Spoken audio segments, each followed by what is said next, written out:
আমি অনেকবার তওবা করেছি, প্রত্যেকবারই ভঙ্গ হয়েছে, তাহলে কি আমি মুনাফিক হয়ে গেছি? না ভাই, তওবা হওয়ার পর তওবা ভেঙে যাওয়াটা অস্বাভাবিক নয়। আপনারা খুশি হবেন শুনে, আমাদের রব আল্লাহ রাব্বুল আলামিনের একটা গুণবাচক নাম হলো তাওয়াব। কি নাম ভাই? তাওয়াবের মানে জানেন? আল্লাহু আকবার। রিপিটেডলি, বারবার যিনি বান্দার তওবা কবুল করেন।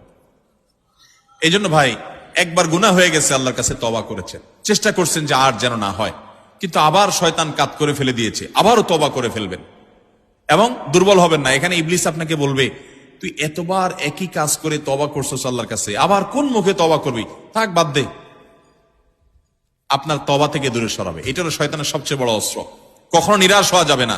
তওবা আগের বারের চাইতে পরের বারটা আরো স্ট্রং করবেন, যে ঠিক আছে আগের বারটা তওবা আমি দুর্বল ছিল, এটাকে আরো স্ট্রং করব, চেষ্টা করবো না ইনশাআল্লাহ। তাহলে তওবা বারবার করতে হবে, বারবার করতে হবে। ভেঙে গেলে আরো শক্ত হার্ডলি তওবা করতে হবে, নিজের প্রতি নিজে শাসন চালাতে হবে। এভাবে ইনশাআল্লাহ সামনে আগাইতে হবে। ভারতবর্ষের একজন কবি বলেছেন, আরে ইয়ে কুস্তি তো হয় অমর ভর কি, কবি ও দাবালে কবি তু দাবালে। ইবলিসের সাথে তোমার এই লড়াই তো সারা জীবনের।